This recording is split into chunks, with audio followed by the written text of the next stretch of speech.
नमस्कार साहित्य प्रेमियों, आप देख रहे हैं माइलस्टोन एक्सप्रेशन। मैं हूं वैष्णवी और लेकर के आई हूं बेहद खास उपन्यास अक्टूबर जंक्शन, जहां चित्र और सुदीप दो अलग जिंदगियां, एक ही घाट और हर साल 10 अक्टूबर। 10 अक्टूबर 2014 गोवा। दिल्ली में सरकार बदल चुकी थी। सभी बिजनेस वाले मोदी सरकार को बड़ी उम्मीद से देख रहे थे कि अच्छे दिन आएंगे। अच्छे दिन का आना बहुत बड़ी उम्मीद थी। अच्छे दिन आए या नहीं यह किसी को नहीं पता था। प्रधानमंत्री नरेंद्र मोदी ने एक मीटिंग देश के लिए सभी बड़े बिजनेस हाउस के मालिकों से की थी। इसी मीटिंग में देश के उभरते हुए बिजनेस स्टार्टअप के लोगों को भी बुलाया गया था। जो 30 लोग चुने गए थे उसमें से एक सुदीप भी था। इंडियन इकोनॉमी ग्रो कर रही थी। ऐसा लग रहा था कि अगले 5 सालों में इंडिया पूरी दुनिया से अलग छाप छोड़ेगी। प्रधानमंत्री ने 2 अक्टूबर को स्वच्छ भारत कैंपेन लॉन्च की, जिसमें कई फिल्म स्टार समेत बड़े बड़े लोग शामिल हुए थे। सुदीप को भी दिल्ली में इनवाइट किया गया था। वह इसमें नहीं जा पाया क्योंकि उसको बहुत सारा काम निपटाकर 10 तारीख को गोवा पहुंचना था। सुदीप चित्रा का गोवा के एयरपोर्ट पर इंतजार कर रहा था। चित्रा की फ्लाइट थोड़ी लेट थी। सुदीप अपनी कंपनी के काम में इतना पक चुका था कि उसने चित्रा के आते ही अपना मोबाइल बंद कर दिया। भीड़ भाड़ सुदीप को ज्यादा पसंद नहीं थी। उसको कुछ लोग पहचान भी लेते थे। चित्रा के आते ही उसने चित्रा पर टोंट कसते हुए पूछा, वो लड़का नहीं आया तुम्हारे साथ में? उसको तो उसे शाम भूल गई थी। तुम सुनाओ, क्या हाल है तुम्हारी गर्लफ्रेंड का? क्या नाम था उसका? सुनैना नाम था। मैं सुनैना से शादी कर रहा हूँ। इतनी बोरिंग लगोगे तुम शादी के बाद, चित्रा ने कहा। 35 साल का होने पर बच्चों से खेलने के लिए बच्चे होने तो चाहिए। बात तो सही है तुम्हारी, कर लो बच्चे। अपने बच्चों को मेरे पास भेजना, उनको बिल्कुल बिगाड़ दूंगी। अच्छा, बच्चा तुमको बुआ बुआ बोलेगा, कितना अच्छा लगेगा, सुदीप ने कहा। और ये सुनते हुए चित्रा ने उसको जोर से कोनी मारी। एयरपोर्ट के बाहर ही कार आई हुई थी। सुदीप ने कार की चाबी चित्रा को दी। तुम पहले आ चुकी हो गोवा? हाँ, हनीमून में यहीं पर आई थी। पहले बता देना था, कहीं और चलते। अब किस किस चीज से छुड़ाऊंगी पीछा। कैसी चल रही है लाइफ? मेरी लाइफ एकदम हैपनिंग। इसका मतलब है किताब आने वाली है। किताब का तो पता नहीं, लेकिन लिख कर काम अच्छा लग रहा है। कैसे? सब यही पूछ लोगे तो अभी तो हम आए हैं, आराम आराम से बात करते हैं। चित्रा ने एसी बंद करके गाड़ी के शीशे खोल दिए। सुदीप और चित्रा ताज में रुके थे। हालांकि चित्रा और सुदीप के बीच में आज तक कुछ ऐसा हुआ नहीं था। न ही कभी चित्रा ने या फिर सुदीप ने कोई भी ऐसी कोशिश की थी जिससे ऐसा लगे कि वो एक दूसरे को न ही कभी चित्रा ने या फिर सुदीप ने कोई कभी ऐसी कोशिश की थी जिससे ऐसा लगे कि वो दोनों एक दूसरे को छूना चाहते हैं। सुदीप और चित्रा कोई कॉलेज में जाने वाले या नई नई नौकरी वाले लड़का लड़की तो थे नहीं। चित्रा के शरीर की अपनी जरूरतें थी जो वह किसी न किसी के साथ सोकर पूरा कर लिया करती थी। सुदीप की अपनी एक स्टेबल गर्लफ्रेंड थी ही। होटल के कमरे में जाकर चित्रा ने टीवी ऑन करके गाने चला दिए और कूद कर बिस्तर पर पसर गई। सुदीप सुबह फ्लाइट के चक्कर में नहा नहीं पाया था, वो नहाने चला गया। चित्रा पहले से बहुत खूबसूरत लग रही थी। दोनों 2 साल बाद मिल रहे थे। सुदीप और चित्रा में अब इतनी समझ थी कि वो बिना शर्ट पहने उसके सामने आराम से आ रहा था। दोनों एक दूसरे की प्रेजेंस को लेकर कंफर्टेबल थे। जब तक सुदीप नहा कर निकला, चित्रा ने पूरा प्रोग्राम बना लिया था कि क्या क्या करना है। सुदीप ने निकलते ही कहा, बीच पर चलते हैं। चित्रा ने तुरंत कहा, नहीं, पहले चर्च। सुदीप ने अपने शॉर्ट्स पहने और सफेद टी शर्ट पहनकर बाल बनाते हुए बोला, तुम्हें पता है ना तुम बहुत फिल्मी हो। अब हूं तो हूं, कौन सा साल भर, उम्र भर तुम्हारे साथ रहना है, एक दिन की तो बात है। चित्रा अपने कपड़े लेकर बाथरूम में गई और चेंज करके जब लौटी तो सुदीप वहीं बैठा हुआ था जहां 2 मिनट पहले चित्रा लेटी थी। चेंज करके आई हुई चित्रा बिल्कुल अलग लग रही थी। उसने बस एक लंबे से शर्ट पहनी हुई थी। अपने बैग से हेयर क्रीम निकालकर चित्रा ने अपने बालों पर लगाकर हाथ से बाल सही कर लिए। वह अपने बालों में कंघी नहीं करती थी। सुदीप ने कार की चाबी चित्रा की तरफ बढ़ाई। चित्रा ने कार की चाबी को अपने छोटे से बैग में रखा और कहा, हम कार से नहीं जा रहे हैं, मैंने स्कूटी मंगवा ली है, यहाँ से बस 1 किलोमीटर दूर जाना है। रास्ते में सुदीप बार बार पेड़ से पत्तियां तोड़ रहा था। चित्रा उसको बार बार मना कर रही थी। जैसे वे धीरे धीरे चल रहे थे वैसे ही उनके बीच की बातें भी धीरे धीरे चल रही थी। 2 साल बाद मिलने की खुशी दोनों को थी। स्कूटी चित्रा चला रही थी। पहले दोनों चर्च गए। चित्रा ने सुदीप को थोड़ी देर वहां चुप बैठने के लिए कहा। चित्रा ने एकदम मन लगाकर आंखें बंद कर ली, ठीक ऐसे जैसे वो सब कुछ पूरा हो जाएगा जो उसने कुछ सोच रखा है। चित्रा को मगन देखकर सुदीप ने भी कुछ देर वहां अपना मन लगाया। चर्च से निकलने के बाद सुदीप ने बड़ा ही घटिया सा सवाल किया, क्या मांगा? इस पर चित्रा ने वही घटिया सा जवाब दिया, मैं क्यों बताऊं? सुदीप और चित्रा इसके बाद बीच पर गए। वहां जाने के बाद उन्होंने जल्दी जल्दी पीना शुरू किया। जल्दी वे इसलिए पी रहे थे ताकि सब कुछ नॉर्मल हो जाए और अपना सब कुछ थोड़ी देर को भूल जाए। मैं इस लाइफ टाइम में तुम्हारी किताब पढ़ पाऊंगा या नहीं? हमें मिले हुए आज 4 साल हो गए, अभी तक तुम्हारी किताब नहीं आई, सुदीप ने पूछा। यार इतना आसान नहीं है, मैंने एक राइटर के लिए घोस्ट राइटिंग की थी। घोस्ट राइटिंग क्या होती है? यही कि किताब मैंने लिखी लेकिन किताब पर मेरा नाम नहीं आएगा। ऐसा क्यों किया तुमने? पैसों की जरूरत थी, तुम्हें मुझे बोलना था, सुदीप ने कहा।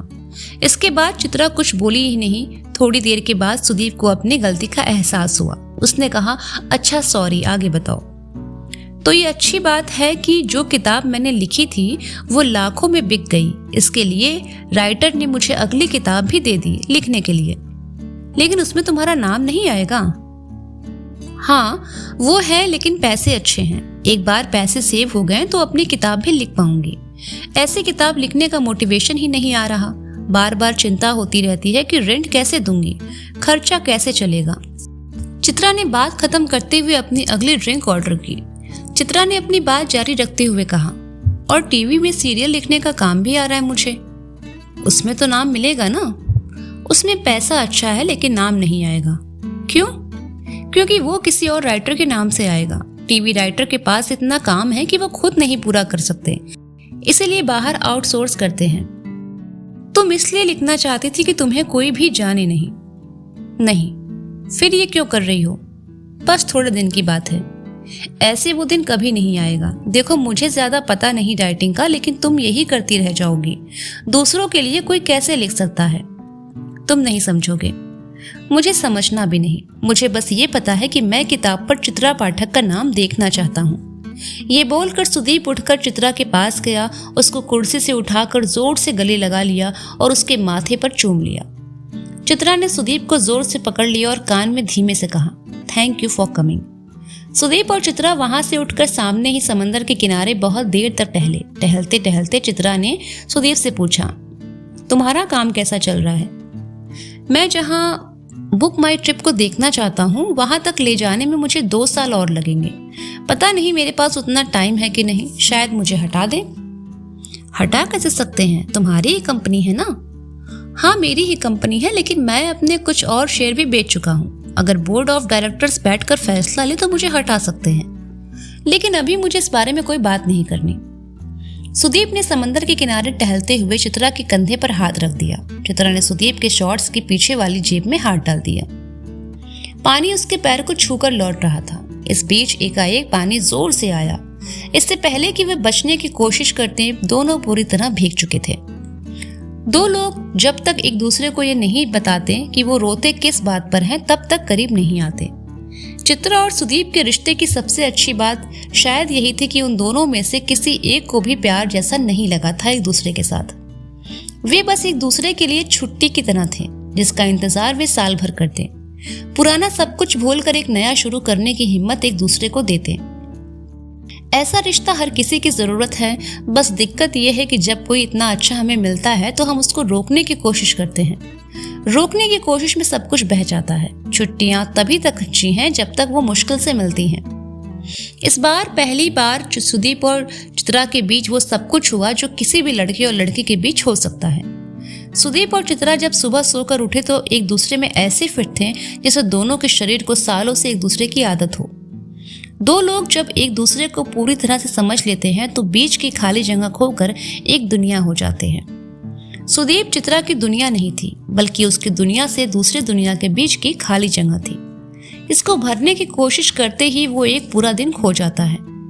जिस साल सुदीप चित्रा से मिलता था उस साल के 364 दिन गिन लेता था। यूं एक दिन का गुमशुदा होना कैलेंडर को भी अच्छा लगता है। बढ़िया ही हुआ कि दोनों को अभी तक प्यार नहीं हुआ, वरना वे एक दूसरे के पते अभी तक भूल चुके होते। सुदीप ने ऐसे ही गोवा की एक शाम को डूबते हुए सूरज की ओर देखते हुए चित्रा से कहा, हमें शायद कभी मिलना ही नहीं चाहिए था। ऐसी उदास बातों पर मेरा कॉपीराइट है। चित्रा ने यह बोलकर डूबते हुए सूरज को 1 सेकंड के लिए रुकने को बोल दिया। पूरी दुनिया 1 सेकंड के लिए उस रुके हुए सूरज में डूब गई। सुदीप ने अपने बैग से अपनी वही किताब निकाली और चित्रा की तरफ बढ़ा दी। चित्रा ने उस पर 10 अक्टूबर 2015 की तारीख डाल दी। लौटने पर सुदीप को सुनैना के सवालों का सामना करना पड़ा। आखिर वह फोन बंद करके कहाँ गायब था। सुदीप ने एक सस्ता सा झूठ बोल दिया कि वो घर पर कुछ इमरजेंसी थी। वो लखनऊ गया था। लखनऊ गए सुदीप को सालों हो चुके थे। अपने घर लौटने की उसको सारी वजहें खो चुकी थी। 10 अक्टूबर 2015 मुंबई बुक माई ट्रिप ऑफिस सुबह 9 बजे। सुदीप यादव जब रोज की तरह अपने ऑफिस पहुंचा तब उसको रिसेप्शन पर ही रोक दिया गया। अभिजात और सुनैना उसको एक केबिन में लेकर गए। सुदीप की तरफ एक लेटर बढ़ाया गया। लेटर में कुछ ऐसा लिखा था जिसका मतलब था कि बोर्ड ऑफ डायरेक्टर्स और इन्वेस्टर ने मिलकर यह फैसला लिया है कि सुदीप अब इस कंपनी का सीईओ नहीं रहेगा। सुदीप की जगह अभिजात को सीईओ बनाया जा रहा है। यह मीटिंग रात के 1 बजे शुरू हुई थी। सुदीप ने लेटर को वहीं के वहीं फाड़ दिया और अभिजात की आंखों में आंखें डालकर देखने लगा। अभिजात ने बोलना शुरू किया कि रात हो गई थी, इसीलिए उसे रात में जगाना ठीक नहीं समझा। सुदीप के होंठ फड़फड़ा रहे थे लेकिन वह इतना गुस्सा था कि कुछ बोल नहीं रहा था। सुदीप केबिन से उठकर अपने केबिन में जाने लगा। इतने में उसके हाथ से उसका लैपटॉप ले लिया गया। उसका केबिन लॉक किया जा चुका था। उसको अपना सामान अपने केबिन से हटाने का टाइम भी नहीं दिया गया। सुदीप के केबिन में उसकी माँ की फोटो लगी थी। सुदीप जिद पर अड़ गया कि उसको अपनी माँ की फोटो चाहिए। सुनैना के कहने पर केबिन खोला गया। सुदीप पूरे केबिन को एक बार ध्यान से देखा, अपनी माँ की फोटो उठाई। उस कमरे के बोर्ड पर लिखा हुआ था कि बुक माई ट्रिप अगले 2 साल में इंडिया की नंबर 1 कंपनी होगी। उस केबिन की एक एक चीज को उसने इत्मीनान से देखा। जैसे छोटे बच्चे बहुत नाराज हो जाते हैं तो अपने सबसे प्यारा खिलौना तोड़ देते हैं, वैसे ही सुदीप नाराज था। वो कंपनी जिसको सुदीप ने बनाया था, अब उस कंपनी को सुदीप की जरूरत नहीं। सुनैना ने सुदीप को समझाने की कोशिश की थी लेकिन सुदीप ने सुनैना की कोई बात नहीं सुनी। वो ऑफिस से निकल गया। ऑफिस से निकलने के 5 मिनट के भीतर ही सुदीप ने एक ईमेल लिखी जो जानबूझकर उसने मीडिया पर लीक कर दी। Dear board member and investors, मैं बहुत पहले ही समझ चुका था कि आप लोगों से कुछ भी बात करना ही बेकार है। मैंने बहुत पहले ही हिसाब लगा लिया था कि मेरे पास इस लाइफ में करीब 2.25 लाख घंटे हैं। एक एवरेज आदमी करीब 60 साल जीता है, उसमें से सोने का समय मैंने घटा दिया है। मैं अपनी लाइफ का बचा हुआ समय आप लोगों की पॉलिटिक्स पर खराब नहीं करना चाहता। हालांकि यह अच्छा रहता कि आप मुझे हटाने से पहले बता देते, लेकिन आपने वो सब कुछ इतने चुपचाप किया जैसे कोई रात में चुपचाप चोरी करता है। All the best. Book my trip इस देश की सबसे बड़ी कंपनी हो सकती थी, लेकिन का जवाब आपके पास खुद है। कायदे से आगे कभी भी कंपनी को मेरी जरूरत होगी तो मुझे आपकी कोई मदद करनी नहीं चाहिए, लेकिन मैं आप लोगों जैसे नहीं हूँ। बुक माई ट्रिप को इस देश की नंबर 1 कंपनी बनाने में कभी भी मेरी जरूरत होगी तो मैं कोई भी मदद करने के लिए तैयार हूँ। चीयर्स, सुदीप यादव। सुदीप के इस ईमेल डालने के 1 घंटे के अंदर इस देश के हर न्यूज चैनल पर यह ईमेल था। तमाम आर्टिकल लिखे जा रहे थे। सुदीप हीरो था लेकिन सोशल मीडिया पर उसको कल्ट हीरो बोल रहा था, तो कोई क्रेजी तो कोई इमेच्योर। उधर चित्रा ने टीवी ऑन किया तो यही न्यूज चल रही थी। लोग तरह तरह की बातें कर रहे थे, लेकिन न्यूज पर हर बात के 2 पहलू ही होते हैं, एक बहुत सही और एक बहुत ही गलत। बीच का कुछ नहीं होता। न्यूज चैनल पर एक पैनलिस्ट ने घोषणा कर दी थी कि फोर्ब्स मैगजीन की बहुत ही पॉपुलर लिस्ट 30 अंडर 30 में आने वाले सुदीप यादव का कैरियर खत्म हो चुका है।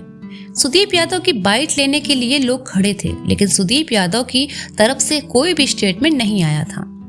सुदीप की पॉपुलैरिटी इतनी ज्यादा थी कि उसके नाम से ट्विटर पर #comebackSudeep, #StandWithSudeep ट्रेंड करने लगा। चित्रा न्यूज चैनल पर सब कुछ देख रही थी। चित्रा ने सुदीप को फोन मिलाया, लेकिन सुदीप का फोन नंबर बंद आ रहा था। उसके पास उसके सेक्रेटरी का नंबर था। चित्रा ने वो नंबर मिलाया, लेकिन सेक्रेटरी का नंबर भी बंद आ रहा था। उधर सुदीप की कार के पीछे अभी भी रिपोर्टर्स थे। उसको समझ आ गया था कि अगर वह मुंबई में रहा तो ये लोग पीछा नहीं छोड़ेंगे। ऑफिस से निकलकर वह सीधे एयरपोर्ट गया और उसने लखनऊ की पहली फ्लाइट का टिकट बुक किया। उसने अपने ड्राइवर का मोबाइल अपने साथ में रख लिया। सिक्योरिटी चेक के बाद उसने अपने ड्राइवर के नंबर से चित्रा को फोन किया। चित्रा ने सुदीप से सबसे पहले पूछा, तुम ठीक तो हो? हाँ मैं एकदम ठीक हूँ, लखनऊ आ रहा हूँ। मैंने कभी नहीं पूछा कौन कौन है घर पर तुम्हारे। बस पापा हैं। पापा प्रिंसिपल थे। जब मैं 12th के बाद पढ़ाई बंद कर दी थी, इस बात से उन्होंने कई साल तक मुझसे बात नहीं की थी। मम्मी बहुत पहले ही चली गई थी। मेरी पढ़ाई छोड़ने के बाद से पापा उनको रोज रोज सुनाते थे। मम्मी बहुत रोती थी। एक दिन मम्मी सोई और उठी ही नहीं। मुझ पर भी पता नहीं किस बात की जिद थी। थोड़ा बहुत पढ़ लेता तो शायद क्या ही फर्क पड़ता। सॉरी। तुम्हें पता है मैंने इसीलिए कभी अपना घर नहीं खरीदा। मैं इसीलिए होटल में रहता हूँ क्योंकि मुझे डर लगता है घर से। मुझे लाइफ में बस एक ही मलाल है कि मम्मी जाने से पहले देख नहीं पाई कि मैं कुछ कर भी सकता हूँ। इधर कुछ दिनों से मम्मी की बहुत याद आ रही है। कमाल की बात है वो लोग कभी घर बनाने में अपना एक भी मिनट खराब नहीं करते जो कभी भी घर बना सकते हैं। ये जानते हुए कि यहाँ हमेशा नहीं रहना, ऐसे में अपना घर बनाना और घर होना इस दुनिया का सबसे बड़ा धोखा है। यह भ्रम ऐसा ही है जैसे ट्रेन की सीट को आदमी हमेशा के लिए अपना समझ ले। एक दिन स्टेशन आएगा और हम उतरने के बाद पीछे मुड़कर भी नहीं देखेंगे। चित्रा ने खामोशी तोड़ते हुए पूछा, पापा तो अब खुश होंगे कि उनका बेटा इतना बड़ा आदमी है। पता नहीं, हमारी कभी सही से बात ही नहीं होती। बस जब भी अखबार में मेरा नाम आता है तो वो सारी कटिंग संभाल कर रखते हैं। सुदीप बोलते बोलते रुक गया। चित्रा ने भी कुछ पूछने की जल्दबाजी नहीं दिखाई। चित्रा, हाँ बोलो। तुम आ जाओ, मैं रखता हूँ। फोन काटने के बाद चित्रा को लखनऊ के घर का एड्रेस का SMS मिला।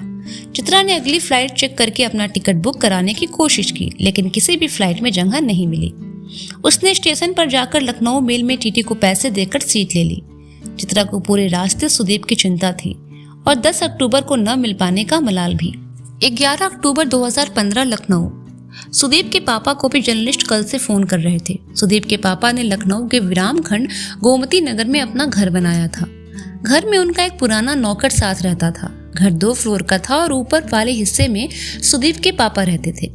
नीचे वाला फ्लोर उन्होंने किराए पर दे रखा था। नीचे वाला फ्लोर वहीं घर के पास TCS टाटा कंसल्टेंसी सर्विस में काम करने वाले कुछ लड़कों ने ले रखा था। ये लड़के अपनी नौकरी से रोज बोर होते हुए सोचते थे कि उनको सुदीप यादव जैसा बिजनेसमैन बनना है। जब सुदीप ने पापा को बताया कि उसकी एक दोस्त भी आने वाली है तो उन्होंने एक कमरा और साफ करवाकर चद्दर और तकिया बदलवा कर रख दिया था। इस कमरे में सुदीप की माँ बहुत बड़ी तस्वीर लगी थी। चित्रा ने घर पहुंचकर मुंह हाथ धो लिया। सुदीप अब भी सो रहा था। सुदीप के पापा छत पर अखबार पढ़ते हुए चाय पी रहे थे। टेबल पर 3 अखबार थे, एक हिंदी का दैनिक जागरण और अंग्रेजी का 2 अखबार टाइम्स ऑफ इंडिया और इकोनॉमिक्स टाइम। चित्रा को उसके पापा ने छत पर आकर चाय पीने के लिए बुलाया। चित्रा के वहां आने के थोड़ी देर के बाद सुदीप वहां आया। इकोनॉमिक्स टाइम्स में सुदीप के ऊपर एक अच्छा खासा लंबा आर्टिकल आया हुआ था। पापा ने पूरा आर्टिकल पढ़ने के बाद भी सुदीप से कुछ नहीं पूछा। पिछले शाम से अभी तक इन दोनों के बीच कोई बातचीत शुरू नहीं हो पाई थी। चित्रा के वहां पहुंचने के बाद भी कोई बातचीत आगे नहीं बढ़ रही थी। आखिरकार पापा ने बात शुरू ही की। दिन में क्या खाओगे तुम लोग? कुछ भी, सुदीप ने कहा। कुछ भी नहीं बनता हमारे यहाँ। बेटा आप क्या खाएंगी? पापा ने चित्रा से पूछा। चित्रा ने पलट कर पूछा कि घर में कौन कौन सी सब्जी है। पापा ने बताया कि जो पसंद हो सब्जी आ जाएगी, सब्जी मंडी पास में ही है। इसके बाद चित्रा और पापा की बातें होने लगी। पापा ने बताया कि सिटी मॉन्टेसरी स्कूल के मालिक जगदीश गांधी उनके दोस्त हैं, तो वह अक्सर बच्चों की क्लास लेने जाते हैं। चित्रा ने पूछा भी कि इतने बड़े घर में बोर नहीं होते। पापा ने बताया कि वह वैसे ही जिंदगी काट रहे हैं जैसे कि सुदीप की माँ जिंदा हो। वह वही सीरियल देखते हैं, वही गाने सुनते हैं जो उसकी मम्मी को पसंद थे। उन्होंने वही छत पर अपना पढ़ने वाला कमरा दिखाया जहाँ हजारों किताबें रखी थी। अलमारी खोलकर उन्होंने एक फाइल दिखाई जहां पर वो सारे अखबार की कटिंग थी। इसमें सुदीप का नाम आया था। उन्होंने उस दिन के इकोनॉमिक टाइम की कटिंग भी वही उस फाइल में लगा दी। जब भी सुदीप को कॉलेज न ज्वाइन करने की वजह से डांटता तो इसकी मम्मी हमेशा कहती, मत डांटा करो इसको, देखना एक दिन बहुत नाम रोशन करेगा। आपकी आंटी से लव मैरिज हुई थी? चित्रा ने किताबों की अलमारी से एक किताब निकाल कर पूछा। हाँ, वो यादव नहीं थी। शादी के बाद भी मैंने सुदीप की मम्मी का नाम चेंज नहीं कराया। इस बीच पापा ने सुदीप की कुछ नोटबुक निकालकर चित्रा की तरफ बढ़ाई। इसकी मैथ्स तो अच्छी थी, बचपन में बच्चों की कहानियां लिखता था। चित्रा सुदीप के पुराने नोट्स पलटने लगी। सुदीप अभी भी चुपचाप बैठा हुआ था। चित्रा ने सुदीप को वहीं कमरे में बुलाया। तुमने बताया नहीं तुम लिखते भी थे। वो लड़का कब का मर गया जो लिखता था। ऐसे मत बोलो, आगे का क्या प्लान है तुम्हारा? कुछ भी नहीं पता, फिलहाल तो 1-2 वकीलों से बात हुई है, मैं केस करूंगा। पापा अभी तक वहीं थे। वो वहां से यह कहकर निकल गए कि सब्जी लेने जा रहे हैं। नौकर कभी सब्जी अच्छी लेकर नहीं आता। मुझे पूरे घर में सबसे अच्छी लगी छत। क्यों? क्योंकि आसमान रोज बदल जाता है। जैसा वो आज है ऐसा अब कभी नहीं होगा। जब भी आसमान में देखता हूँ तो सोचता हूँ कि उस पार की दुनिया कैसी होगी, उस पार कुछ है भी कि नहीं। जब मम्मी की याद आती है तो आसमान देखता हूँ। बचपन में जो कहानियां लिखता था वो भी ऐसे ही होते थे कि मेरे सारे कैरेक्टर आसमान की तरफ उड़ रहे हैं। सुदीप यह बोलने के बाद आकर कुर्सी पर बैठ गया। उसने नौकर को फिर से 2 कप चाय बनाने के लिए कहा। कितने दिन हो लखनऊ में? चित्रा ने अखबार में कटा हुआ हिस्सा सुदीप को दिखाकर पूछा। अभी कुछ नहीं पता, कल बहुत दिनों बाद अच्छी नींद आई। ऐसी नींद कई सालों से नहीं आई। सुदीप उठकर किताब वाले कमरे में गया और अपनी नोटबुक उठाकर पढ़ने लगा जिसमें उसने एक कहानी लिख रखी थी। तुम तो इतना घोस्ट राइटिंग करती हो, कभी मेरी किताब भी पूरी कर दो। चित्रा ने उसके हाथ से नोटबुक लेकर अपने पास रख ली। कर दूंगी, तुम भी क्या याद रखोगे। अब ये बताओ लखनऊ में कहाँ घुमा रहे हो? चलो शाम को तुमको गंजिंग करा कर लाते हैं। गंजिंग क्या होता है? चित्रा ने पूछा। हजरतगंज में बिना काम के घूमने को गंजिंग करना कहते हैं। 11 अक्टूबर 2015 लखनऊ हजरतगंज। शाम को सुदीप अपने पापा की कार में चित्रा को लेकर हजरतगंज निकल पड़ा। सुदीप हजरतगंज बहुत दिनों बाद आया था। वहां चौराहे पर हनुमान मंदिर के पास में ही बहुत बड़ी कार की पार्किंग बन गई थी। पार्किंग में कार लगाकर सुदीप हनुमान मंदिर आया और अपने जूते उतारे बिना थोड़ी दूर से कुछ देर तक हनुमान जी की आंखों में देखता रहा। चित्रा वहीं पड़ोस में खड़ी होकर चौराहे पर आता जाता ट्रैफिक देख रही थी। इस वाले हनुमान जी की आंखें बिल्कुल असली लगती हैं। मैं पहले भी जब आता था तो हमेशा आंखों में दिखता था। थोड़ी देर तक देखो तो लगता है आंखों की पुतलियां हिल रही हैं। मम्मी हमेशा डांटती थी कि मैं जूते नहीं उतारता। ऐसा क्या खास है हजरतगंज में? चित्रा ने पूछा। थोड़ी देर टहलो, अपने आप समझ आ जाएगा। यहाँ सामने मोती महल पर बास्केट चाट खिलाते हैं तुम्हें। लखनऊ गए और बास्केट चाट नहीं खाई तो समझिए लखनऊ गए ही नहीं। चित्रा ने लाइफ में पहली बार बास्केट चाट खाई। चाट खाकर अभी वे थोड़ा आगे ही बढ़े थे, इतने में सुदीप को एक गोलगप्पे वाला दिखा। सुदीप ने उसे बहुत देर तक ध्यान से देखा। सुदीप ने गोलगप्पे वाले से पूछा, भैया काल्विन तालुकेदार स्कूल के बाहर आप ही ठेला लगाते थे ना? गोलगप्पे वाले ने बताया कि हाँ वही लगाता था। सुदीप ने चित्रा को बताया कि उसके स्कूल में यही भैया चाट का ठेला लगाते थे। गोलगप्पे वाले ने पूछा भी कि कौन से साल में भैया? सुदीप ने बताया कि आपने इतने लड़कों को चाट खिलाई है, कहाँ याद रहेगा। गोलगप्पे खाते समय सुदीप ने बताया कि यह लव लेन है। वहाँ फुटपाथ पर टी-शर्ट से लेकर मैक्सिक तक सब कुछ मिल रहा था। थोड़ा आगे बढ़कर सुदीप को किताब की दुकानें मिली जहाँ से वह किताब खरीदा करता था। चलते चलते सुदीप चौराहे के पास पहुंचा। यहाँ पहले मेफेयर नाम का पिक्चर हॉल हुआ करता था, लेकिन अब यहाँ ऑक्सफोर्ड लाइब्रेरी बन गई है। सुदीप हजरतगंज में आते ही क्लास 12 का एक लड़का हो गया था जो घूम घूम कर अपनी बिसरी हुई यादें समेट रहा था। चित्रा उसके साथ टहलते टहलते स्कूल जाने वाली लड़की हो गई थी, जिसको बस अब से 2 घंटे बाद जिंदगी का पहला प्यार होने वाला था। चित्रा का अब तक खा खाकर पेट भर चुका था, लेकिन सुदीप ने फिर भी जबरदस्ती रामाश्रय के यहाँ मिठाई खिला ही दी। पूरा हजरतगंज एक थीम पर ब्लैक एंड व्हाइट था। मायावती जब उत्तर प्रदेश की मुख्यमंत्री थी तो काम उन्होंने करवाया। उनमें से यह था कि कम से कम हजरतगंज अब बहुत सुंदर लगने लगा था।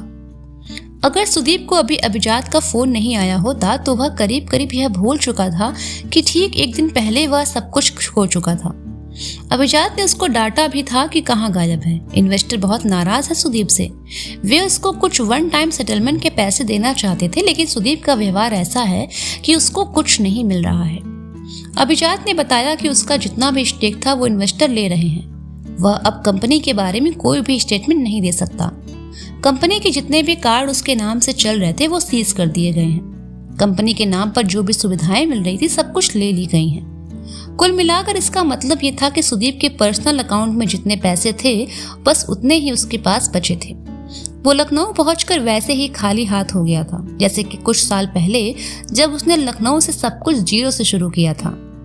अभिजात जब यह सब फोन पर बता रहा था तो सुदीप गुस्से से 1-2 बार चिल्लाया, लेकिन अब कुछ नहीं हो सकता। चित्रा ने उसको चुप करवाने की कोशिश नहीं की। लौटते हुए सुदीप ने चित्रा से कोई बात नहीं की। घर लौटकर वह अपने आप को कमरे में बंद कर लिया। डिनर पर चित्रा सुदीप के पापा के साथ बैठी और उसने जो कुछ भी हुआ वो सब सुदीप के पापा को बताया। पापा ने जानबूझकर सुदीप से कुछ नहीं कहा, बस अपने सोने जाने से पहले सुदीप के कमरे के नीचे पर्ची सरका दी। पर्ची में बस इतना लिखा था, खाना फ्रिज में रखा है, अगर मन करे तो खा लेना। चित्रा दूसरे कमरे में आ गई। उसे सुदीप के कमरे में जाना सही नहीं लगा। वह सुदीप की नोटबुक खोलकर पढ़ रही थी कि इतने में सुदीप के पापा चित्रा के कमरे में आए और बोले, जब तक कि थोड़ा नॉर्मल नहीं हो जाता आप यहीं रुक जाओ बेटा, ये इतना जिद्दी है कि मुझसे कुछ बोलेगा नहीं। चित्रा ने इस बात का कोई जवाब नहीं दिया। थोड़ी देर चुप रहने के बाद वो बोली, आप परेशान न हो अंकल, सब ठीक हो जाएगा। चित्रा अभी सुदीप की लिखी हुई कहानी खत्म ही कर रही थी, इतने में उसे किचन से कुछ आवाज आई। वो उठ कर गई। सुदीप फ्रिज से निकाल कर अपना खाना गर्म कर रहा था। तुम ठीक हो? सुदीप ने कोई जवाब नहीं दिया। चित्रा ने फिर पूछा, तुम ठीक हो? सुदीप ने अब भी कोई जवाब नहीं दिया। उसने बड़े ही आराम से खाना अपने प्लेट में रखा और खाने लगा। चित्रा वहीं डाइनिंग टेबल के पास बैठ गई। खाना खाने के बाद सुदीप उठकर अपने कमरे में जाने से पहले चित्रा से कहा, सॉरी, कुछ भी बोलने का मन नहीं कर रहा, सुबह बात करते हैं। सुदीप अपने कमरे में जाकर कुर्सी पर बैठ गया। चित्रा जानबूझकर उसके कमरे में गई और सुदीप को बहुत जोर से गले लगा लिया। चित्रा के गले लगाते ही जैसे सुदीप के अंदर का सारा गुस्सा पिघलकर आंसू हो गया। बहुत जोर से चिल्ला रहा था जैसे कोई मर गया हो। दूसरे कमरे में पापा को नींद नहीं आ रही थी, लेकिन वह उठकर सुदीप के पास नहीं आए। चित्रा ने कुछ नहीं कहा, बस वह सुदीप को गले लगाए बैठी रही। दोनों कब सो गए ना, चित्रा को याद था ना सुदीप को। सुबह उठकर चित्रा छत पर गई। अखबार में सुदीप के बारे में वही खबर थी जो एक दिन पहले अभिजात ने दी थी। सुदीप ने अपना ट्विटर का अकाउंट डीएक्टिवेट कर दिया था। यह खबर भी चित्रा को अखबार से मिली। अभी तक घर के नीचे रहने वाले लड़कों को भी खबर लग चुकी थी कि सुदीप आया हुआ है। उनमें से एक लड़का सुदीप से मिलने घर भी आया, लेकिन पापा ने उसको भगा दिया। चित्रा ने सुदीप के पापा का नंबर लिया और अपना नंबर सुदीप के पापा को दिया। सुदीप के उठने से पहले वह दिल्ली के लिए निकल गई थी। सुदीप के पापा ने रोकने की कोशिश की, लेकिन चित्रा रुकी नहीं। चित्रा का चले जाना सुदीप के पापा को थोड़ा सा खटका। सुदीप को थोड़ा समय अकेलापन चाहिए था और चित्रा उसमें कोई खलल नहीं डालना चाहती थी। चित्रा सुदीप को इतनी अच्छी तरह समझती थी कि वह रुक कर उसकी परेशानी बढ़ाना नहीं चाहती थी। कई बार थोड़ी देर के लिए चले जाना बहुत देर के लिए लौट आने की तैयारी के लिए बहुत जरूरी होता है। चले जाने से पैदा हुई एक खाली जगह में एक नई दुनिया बनकर लौट आने की गुंजाइश होती है। ऐसे रिश्ते जो खाली जगह को सहेज कर नहीं रख पाते, वो तालाब के पानी के जैसे बासी हो जाते हैं। कुछ रिश्ते को ऐसे ही छूना चाहिए जैसे ठंड में घास पर जमी ओस की बूंद को नंगे पांव छूते हैं। रोज सुबह बूंद नई हो जाती है और बूंद को छूकर पांव पुराने नहीं रहते। एक बूंद, ओस, आंसू, नदी, समंदर और बरसात में ढलती हुई 1 साल हो जाती है।